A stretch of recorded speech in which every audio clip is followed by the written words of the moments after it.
Broadcasting live from the Valley of the Sun, Phoenix, Arizona, in the heart of the great American Southwest. It's Erskine Overnight. Now, here's Erskine. It is an honor, it is a great joy to present a man who is one of the most courageous people that I know. This is a person who has exposed what's been going on in the government, and what he didn't mean to. He was helping a lady who had chronic fatigue. That's all it happened about. Professor Donald W. Scott. He joins us from Ontario, Canada, and he offers a few revelations. And these are quite startling, and especially in view of what's happened today in the United States, what's going on economically. The same people are behind this. The United States government has patent number 5,242,820. That's the patent number, 5,242,820 for engineered pathogenic mycoplasma. Well, what the heck is that? This is where AIDS and chronic fatigue came from. The patent. The United States has the patent where AIDS and chronic fatigue came from. His latest book, AIDS, The Crime Beyond Belief, describes how these diseases, upon orders from the U.S. government, were engineered and developed to make them more contagious and infectious. Upon orders from the United States government, were engineered and developed to make them more contagious and infectious. We're going to talk about this. This is something that a lot of people laugh about. Yeah, like the U.S. developed AIDS.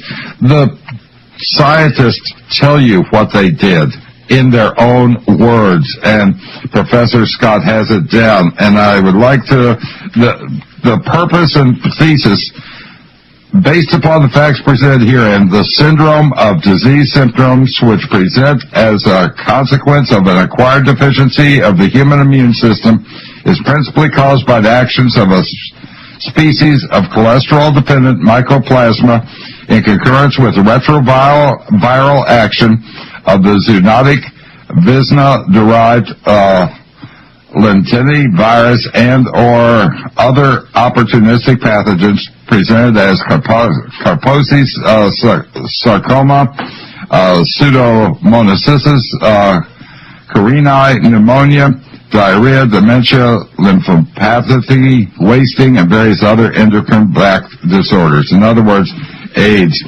And I will do a quote that he uses in the book, and I think it's quite valuable. Behind the visible government is an invisible government upon the throne that owes the people no loyalty, recognizes no responsibility. To destroy this invisible government, to undo the ungodly union between corrupt business and corrupt politics, is the task of a statesman. We don't have any statesmen today, except for maybe Ron Paul. AIDS, the crime beyond belief. Welcome, Professor Scott. Well, thank you very much, Erskine. It's a pleasure to be with you. This is the most devastating book, the most interesting book, and the book which tells what's going on today, tells the government plan for worldwide domination and eradication of the species known as mankind. 8,000 people a day dying from AIDS, and it all came out of a laboratory in the United States, according to you. Let's go back to the beginning, where it started and why anyone would develop such a thing, Professor Scott. Well, I think that it developed a number of years ago when, when the Rockefellers came into their new wealth based upon Standard Oil, and they began to consolidate their financial empire. And one of the things that they considered was the fact that what really threatened their wealth was a growing population. As the population grew and resources became scarce, money became less valuable and real goods became valuable, and human beings that consumed real goods took them away from the Rockefeller apparatus.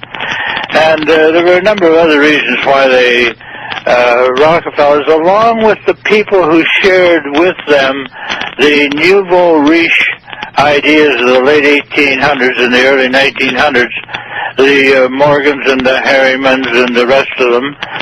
And these folks thought, well, if we could only limit the rate at which the world's population is growing, we'll be a lot better off. And the Rockefellers gave flesh to that idea by recruiting people from the Johns Hopkins University Medical School and established essentially their own medical hierarchy. And the major goal was the limitation of population growth. And to this end, they recruited a number of very important scientists, such as Oswald Avery and Peyton Roos. And from Iceland, they recruited Bjorn Sigurdsson. And they were spending an awful lot of time and an awful lot of money on very good research into where does life come from, how is it nurtured, how can it be controlled. And all of this was being financed by private money achieved by circumventing certain legal requirements ordinarily imposed upon people, such as the Rockefellers establishing their foundation and using those foundations to avoid spending the money on taxes. And they were... Wait just a second, Professor Scott.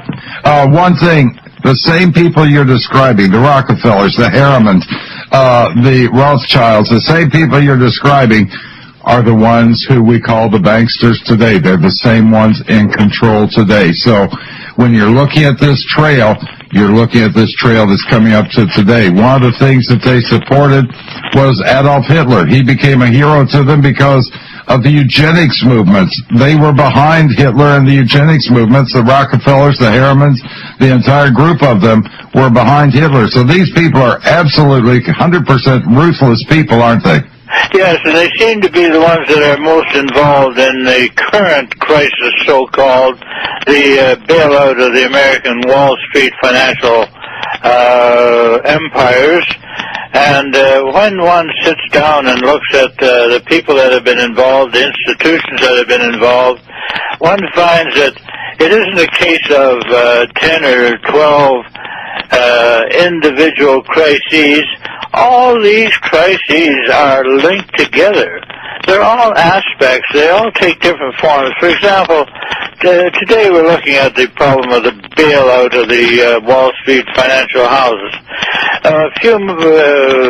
5 years ago or 6 years ago, we were looking at the 9/11 attacks, so-called, where the U.S. government actually planned and executed those disastrous planes crashing into the World Trade Towers and so-called plane into the Pentagon, which has no more reality to it than some of the fairy tales you can read in Alice in Wonderland. And then back behind that, you find people who were involved in 9/11, such as Donald Rumsfeld, who was very, very involved in the spread of cancers via the role he played in getting aspartame legalized and sold throughout the United States and through the world. He was involved. That was when he was president of Seattle. More we get back with Professor Scott, and we're going to talk about AIDS, the crime beyond belief.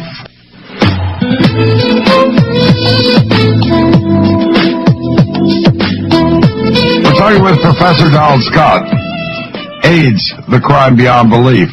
And when you're looking at what's been going on, who endowed the chairs at most of the medical schools in the United